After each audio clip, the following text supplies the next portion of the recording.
What it means to be an American. Day one. Being an American is more than just living here. Welcome back to another episode of Spin Cycle America, where we talk about what is happening in the world around us. I'm your host, Todd. I hope you all had a great 4th of July yesterday. This week I'm going to keep up with the same lines of yesterday's YouTube special that I had on the 4th of July. Today we're going to, like I said, we're going to talk about what it takes to be an American.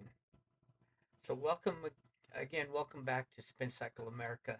Today I want to ask you just one simple question. What does it really mean to be an American? For some people, it's just the place where you were born. For others, it's a passport. But I believe it's much more than that. Being an American isn't simply about living inside our borders.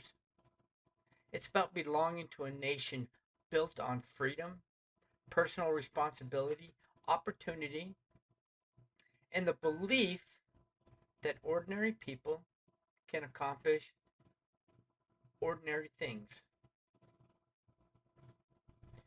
So you may have heard Mayor Mandani's speech for the 4th of July for a person who's only known uh, a little bit about what he's read in books or whatnot, and he's never bled red, white, and blue. In other words, he doesn't know really what it's like to be an American. He's only been in the United States for about 8 years,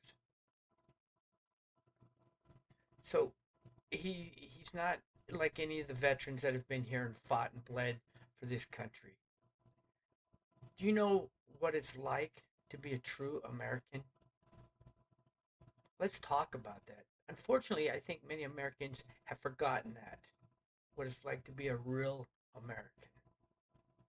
Some people treat our freedom like like it's guaranteed forever, and it's not.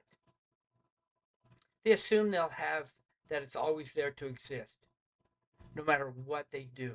Mayor Mandani said in his speech that America, they will they will tell you they belong, or the rich belong only for those who with the right accent or the right shade of skin color, and that's what he believes that America is thinking. In other words, you have to have the right skin color and the right shade of skin or whatnot to belong here in the United States. He basically said, America, they will tell you, belongs only to those with the right accent or the right shade of skin. Is that right? Is that what really believes? I'd like to know who he's pulling, because he's not pulling anybody here. Okay, so not sure where he's looking at, because he didn't pull that from me. But this is far from the truth. As you listen and want to watch the special this week, you're going to want to watch my special, and you'll see and hear what true American is. Okay, it will have nothing to do with skin color, race, creed, or religion. It's far from that. History tells us a different story.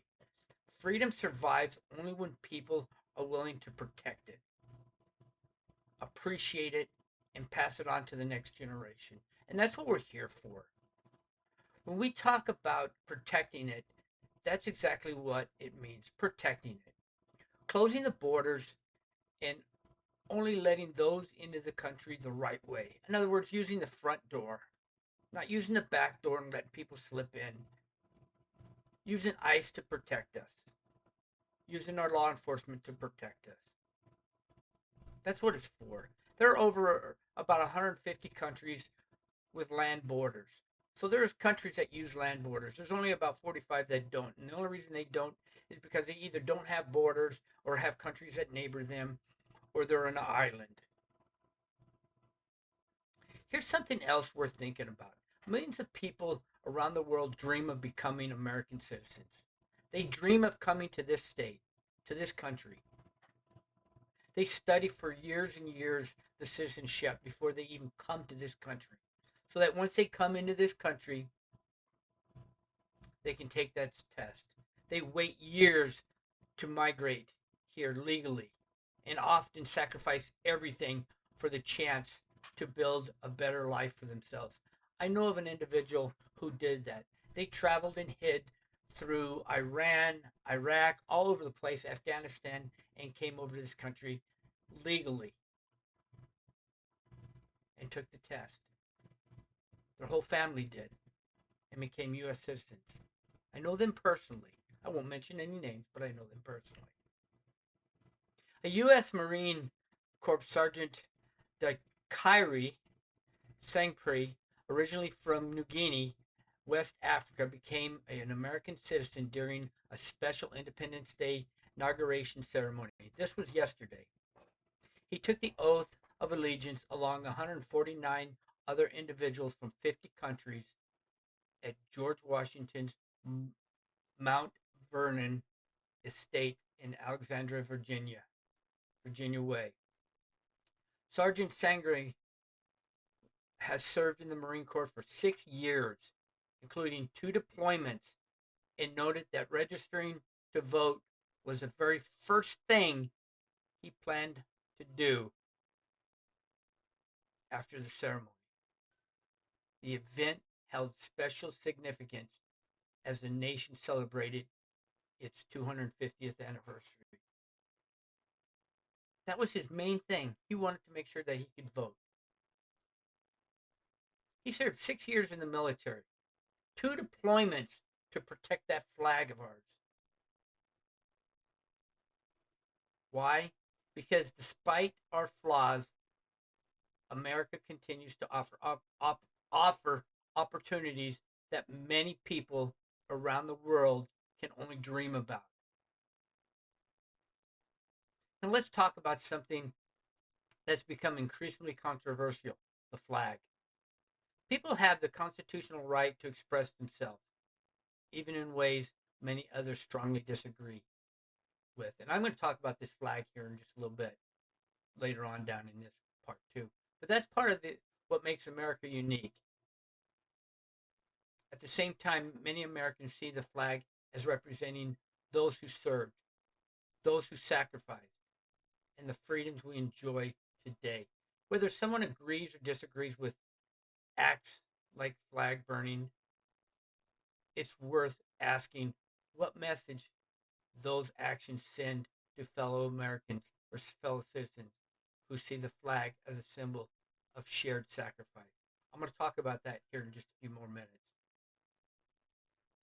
President Trump stated in his speech that for 250 years, the United States of America has been the hope, the promise, the light, and the glory among all nations of the world, all over the world.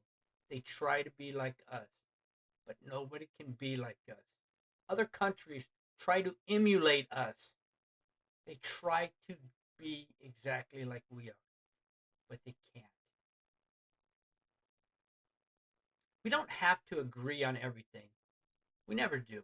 I'm not saying the Democrats have to be like the Republicans and the Republicans have to be like the Democrats. It's great to disagree with each other. They have to. That's what makes us stronger. But we can't continue to fight and argue like two parents getting a divorce and fighting over the children, which are the U.S. citizens. But disagreement should never cause us to forget what unites us: our Constitution, our freedoms, our communities, our shared responsibilities to leave this country stronger than we found it, our democracy. No socialism. Socialism isn't the right thing to do.